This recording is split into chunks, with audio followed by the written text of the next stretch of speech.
From the Indian side, we have General K.K. Sinha and Professor Madhav Nalapat.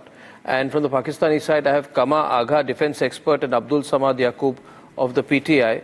Kama Agha, these airstrikes, obviously there is a conflict between both sides, so one can understand.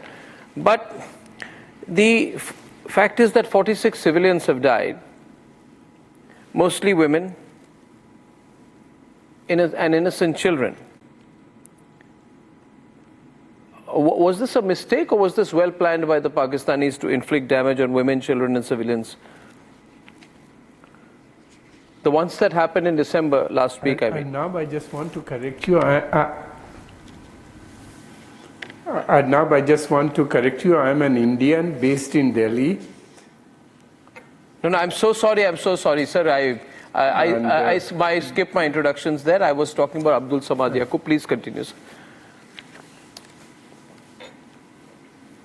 Sir. Yes, it was by deliberate attempt by the Pakistani to dominate over Afghanistan. Yes. And they were treating Afghanistan like a client state, which is not accepted to Afghan Taliban, And Talibans are now very comfortable because they have developed their own ties with China, America. They negotiated with them a deal, and plus with other Central Asian republics, and now with India also they are trying to improve their ties. So they are very comfortable, And secondly,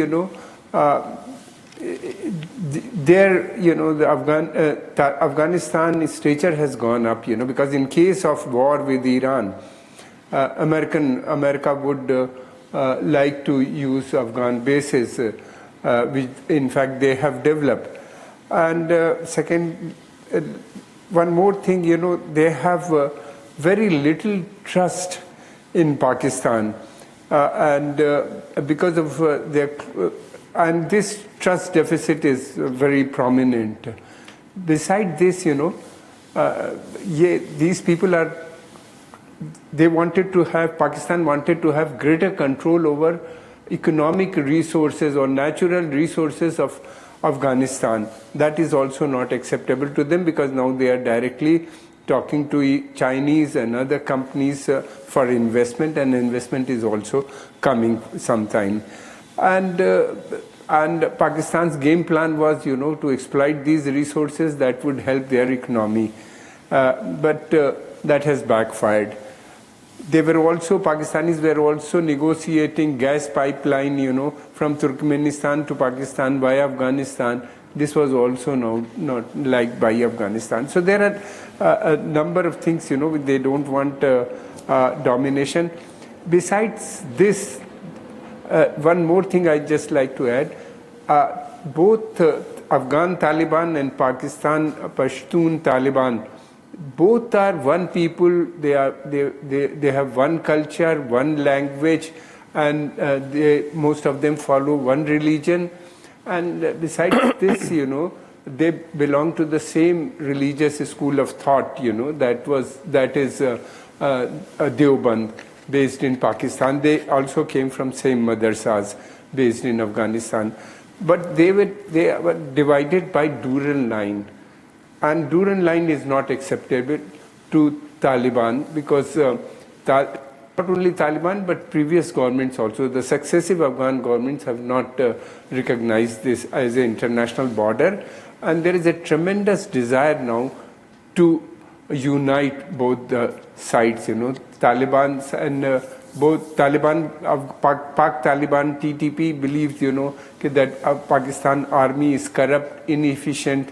And besides this, they think, they can have a better, pure Islamic state by uniting with Afghanistan.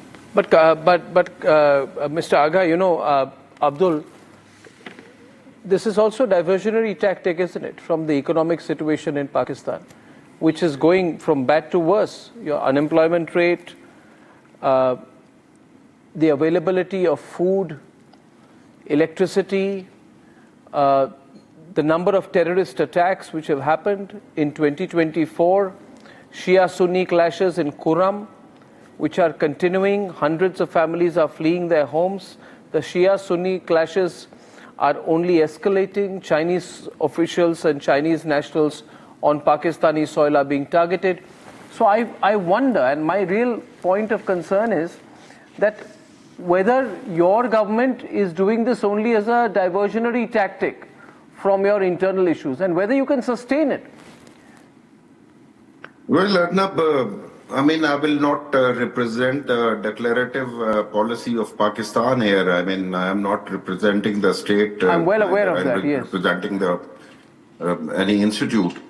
And it's a quite confusing situation for me to present, I mean, to evaluate these incidents which are unfolded recently. I mean, principally, I'm very much against these airstrikes as I take it the clear violation of the sovereignty of Afghanistan. And I believe it reflects actually the failure of the dialogue, the failure of the Pakistan's policy towards Afghanistan, the failure of the foreign Ministry of Foreign Affairs, as they have clearly failed to negotiate or failed to engage the Taliban government. I mean, which they they have celebrated it well when the Kabul was fallen to Taliban's.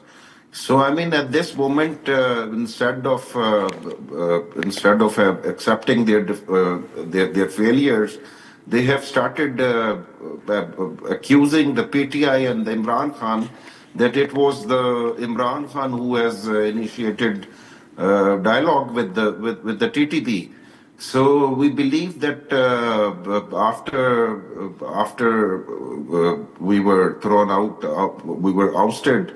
It reflects a complete failure. I mean, but you know, you can say this now, but I quite remember Professor Nalapat that Imran Khan, who is now in jail, had hailed the American exit from Afghanistan. He said that the Taliban are breaking the shackles of slavery as the Taliban seized power. That was Imran Khan's own assessment. So I find every Pakistani politician very short-sighted. It's not like Abdul Samad Yaqub, Imran Khan's policy was any different or any more mature when he was in power. But my question is, Professor Nalapat, given its present situation, can Pakistan sustain this battle, this war, if more countries get involved? Look, I'd like to say very clearly, Arnab, that Pakistan is only making more enemies for itself within the Pashtun population, an extremely proud population. And there's no question that the Durand line is an artificial line. In fact, it ought to have been wiped out of the map quite some time ago, because it was a 99-year lease which expired quite some time ago. But the point of the matter is that, the reality is this kind of an airstrike is not a precision strike on precision targets. It's a mass civilian, mass casualty strike. If you have a targeted drone strike, particularly smaller drones, supposing you have a targeted missile strike even, you can argue that you're bombing military facilities or whatever it is of the Tehreek-e-Taliban Pakistan. But you can't do that when you're talking about an airstrike which is completely indiscriminately attacks civilians and everybody else. I doubt that there was even a single non-civilian in the number of people who were killed, frankly. I mean, so this is the wrong... Pakistan is looking to escalate this. No, I'd like to say one thing, Arnab. Long back in 2021, I had said there are 6 factions of the Taliban. 2 are under the control of Islamabad, 1 under the control of China, and 3 are free Taliban, and that 80 to 90% of Taliban members who are youngsters are in the free Taliban. They're neither beholden to China nor to Pakistan. And now we're seeing that play out. And I believe, frankly, the Pashtun people are very proud. They're proud of their heritage. They're proud of their culture, their language, their traditions. And I do believe there's a strong push across both sides of this now extinct Durand line to integrate. And I think that is the goal forward for the Pashtuns, whether they are now in the state of Pakistan or in So you're saying that there's going to be a hit back, a blowback? Let me correct. These targets were precise, and the civilians, unfortunately, the collateral damage, these children, which so far we have heard that have been killed, they were actually Pakistanis. I mean, they were not Afghanis. They were some targets of some wanted criminals from the terrorists from the TTP. I mean, so they were the Pakistani citizens. I mean, even yet I'm condemning no, it. But I can't believe so, because if Pakistan wanted to target terrorist hideouts, either they are completely incompetent, because all the people who were targeted and killed were women and children, largely 80% women and children, no combatants at all. I mean, when these this is not my definition of collateral damage. When usually these terrorists they are hiding anywhere in Afghanistan or even in the Waziristan, they are usually surrounded by their families. I mean, you have the clear example of the Osama bin Laden. He was living along with with his wife and kids. So what would you call them? I mean, obviously they are always surrounded by, and you should condemn. You should also condemn when Americans were B-52 bombardments were doing the corporate bombing over there. So hundreds of thousands of Afghans. I don't know. I mean, I'd say this, that Pakistan today cannot have a problem with every neighbor. You know, General K.K. Sinha, you have a problem. You blame India for violent attacks on your soil.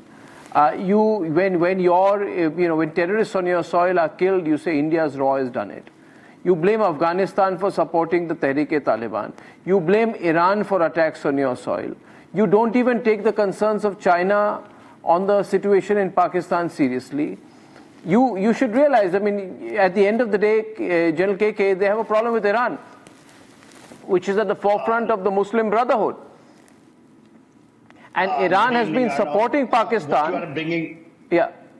Yes, General KK. Yeah, you are asking that the old practice of Pakistan of blaming everyone for whatever is happening internally in Pakistan, and this total failure of a failed state which was created in 1947. And what you see is the balkanization of Pakistan, which is just set in, slightly long back, and now what we are seeing, it is happening. The Pakistan has got a syndrome. It's got fifth province syndrome of Afghanistan, that Afghanistan is their fifth province. They were used to talk about the strategic depth against India. The Afghanistan is the strategic depth. And what they created, Afghan, Taliban or TTP, what they are calling it, Tehrik-e-Taliban Pakistan, which came up in 2005. Even that time it came for, to helping, like Haqqani network, which they created to help the, Afghan Taliban for their strategic goal. And what you see in 2023, Arnab, how many attacks? 643 attacks were there, and death, in Pakistan I'm talking about 1,082, death which has taken place, security forces. In 2024, it is 856. In November itself and December, it is 245 plus, which has happened. And what they are doing it? You said, they are blaming. The Pakistan delegation was there on 24th December when, they carried out these airstrikes, so-called airstrike, and carried out on civilians and children. It happened into Paktika area, and you have seen Nangarhar, Kohat, these are the areas. Because Pakistan is digging his own grave. They are talking about Dhul Line, and Dhul Line, of course, someone says 2,640 kilometer Dhul Line, which is, Afghanistan don't agree with it. They have created barbed wire. They think that what India has done it with the Pakistan, they can do it in their eastern side. So how should we take advantage of this, General? I believe for strategic depth or coercive diplomacy, we should take advantage of this situation, shouldn't we? I mean, we should be very, it's an opportunity for us. Yes, absolute opportunity. What should we do? We should. First thing, you start off, that our ceasefire agreement of 2021, when the American has gone in the month of August, in February, we have agreed for the ceasefire. And, that's why what they were doing in Jammu and Kashmir, what you have a little bit seen. First thing, we abrogate and start bonding them. You know what these people are doing? They have moved every forces in that side and try to take. Now Afghanistan, today the India has come up openly in supporting the UN, because UN said that it was innocent, women and children, they have been killed by these Pakistanis. They have done it. They used to carry out this fire across LOC in our area, but they do not know that, what the Afghanistan can do it. Not only Pakistan will come up. This is the balkanization, setting it not only in, they are doing it with Afghanistan, they are doing it with Iran. Today when we are talking about, they have carried out their strike there also. No, so I have a question. I'm telling you, listen. I'm just listen to me. It is your balkanization is coming. I'm just trying to show you the mirror. Whether you, and Arnab asked what the India can do it. India can do it because, your CPAC which has come up, it is from our area. It has gone from Baltistan and POK area. And just adjacent to this in Khyber Pakhtunkhwa, it is happening. This is the right time to do it. Why should we try to give you do what? Arnab is we should carry out, saying that we should open in my judgment, if we have to take POK, this is the right time to take India POK. is already... When we are talking about, our defense minister has been saying the right time has come. What you have done it in Pakistan, the CPAC has going through our area. That is our area.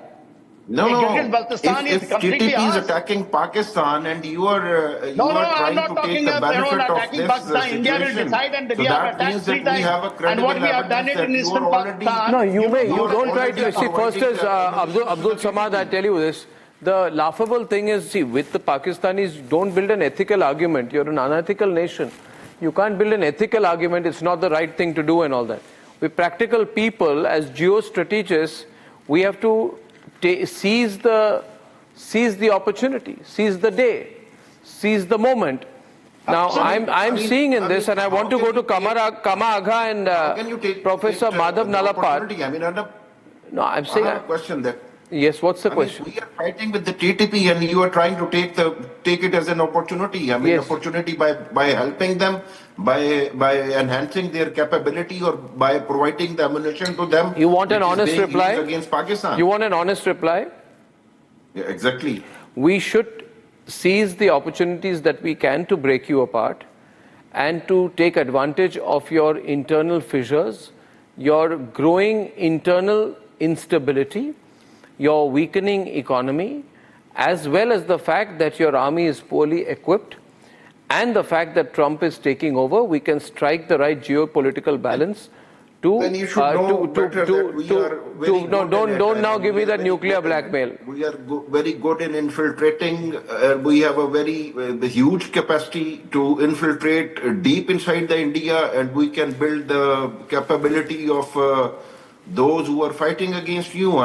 So deep into India means what?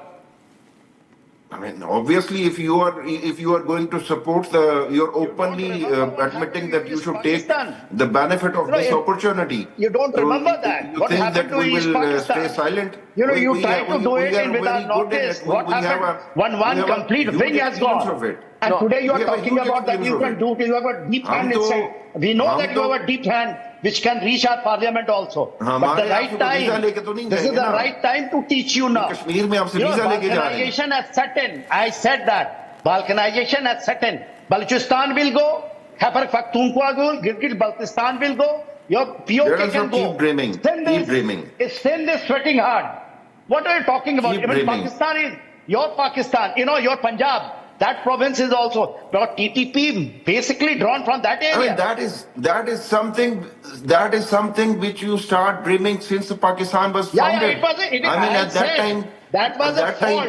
A failed state was created in 1947. Not by our choice. You have been trying to undo the partitions since the people 75 years. Whose fault is it? The regional instability is... It is the biggest state. General Saab, that the time the partition happened. I'd like... No, you see, I think Abdul Samad Yaqub got triggered when I said we should seize the opportunity. When I say that, I'm speaking honestly, practically like a geopolitical analyst. I'm not living in a la-la land, Alice in Wonderland world. We are a strong country with strong government, strong agencies, strong connections, strong economy, unlike you. I would like Madhav Nalapat's understanding of the situation. Because I'm not talking of one final settlement, break Pakistan into two parts. I'm saying there's a natural process of erosion that is being witnessed by a country that is our pinprick. And it is, in my view, I mean, we are nobody to advise the government of India, but the government of India would be foolish not to take advantage of these, tailwinds that are there behind it at this moment. Look, my point is very clear. What is happening in Balochistan, in Sindh, in Khyber Pakhtunkhwa is basically the fact that the Pakistan military is not a multi-ethnic military. It is composed only of, it is led by Pakistani Punjabis. It's a Punjabi army. And that section of Pakistani Punjabis. And the other nationalities feel oppressed and they are reacting back. And the military has taken control of the economy also through friends and relatives. They have I would say in my estimate, at least 90% of the large industry and about 60% of the medium industry in Pakistan is directly or indirectly controlled by the military or its relatives or its friends. It's become an octopus all over the country. And therefore the Baloch people are suffering, the Pashtuns are suffering, the Sindhis are suffering, and people in large parts of Punjab are also suffering, except for the catchment area of the military. So this kind of overwhelming takeover of resources by a single institution, led by a single group within a single ethnicity, is causing the problem. It's not India. What India should stand for is the moral and diplomatic support for all ethnicities in Pakistan, so there's a level playing field and all ethnic groups, whether Baloch or Pashtun or Sindhi or the Punjabis in the whole of Punjab, they should be given equal treatment. India needs to give full moral and diplomatic support to this, because I would say it's a struggle for the liberation of self-respect, the struggle for the liberation of human dignity. It's a struggle for liberation of human rights, and it's only right that India stand on the side of human rights, dignity, human dignity. Yeah, we should provide all kinds of political, diplomatic, economic support to the groups within Pakistan who are fighting for human rights and for their basic right to live a decent life. The level of persecution for all communities except the Punjabi community is so extreme in Pakistan that you don't even have to seize the opportunity. Kama Aga, it's there. Even if India does not intervene, I see this moving in a certain direction. Can I quickly get your view on where you see this going? Pakistan can't hide its failures by attacking Afghanistan anymore. How will this impact the situation internally in Pakistan? Situation is very bad. Economic condition is bad. Uprising is taking place. One side, the civilian people are uprising. They're coming out in huge numbers protesting against the government. People have no trust in army-backed regimes. They want democracy, and which they are not going to get. Army is becoming more and more repressive. One side, they are repressing their own people. And besides this, Arnab, the country is disintegrating. In the sense, the Pashtun and the Baloch, they never wanted to be part of Pakistan. In fact, the Badshah Khan was there when Pakistan was partitioned. He opposed the partition. He wanted to be a separate country or the arrangement which they had earlier with India. Secondly, the Baloch also never wanted. In fact, Balochistan was the last, after 1.5 years. It was basically occupied by the Pakistani army, annexed by them, by Muhammad Jinnah. So they never wanted to be part. Now they think this is the best opportunity to to get rid of Punjab-backed army establishment in Pakistan. Same case is with Sindhistan. So I do see this then in that case. Last comment. Yes, Mr. Yaqub. Yes, Mr. Well, Arnab, right after the Mumbai attacks, when there was fear that India could take, India could attack Pakistan. So at that time, KTP spokesperson has released the statement that if any adventure of from the Indian side, they will come along and fight side by side with the Pakistani army against the India. So this is the historical reference that you can never take the opportunity, no matter what's a problem with us with our. So you're trying to play a Muslim card. Don't play a Muslim card. You are trying to say that eventually the Tehreek-e-Taliban Pakistan will come and save the Pakistani army.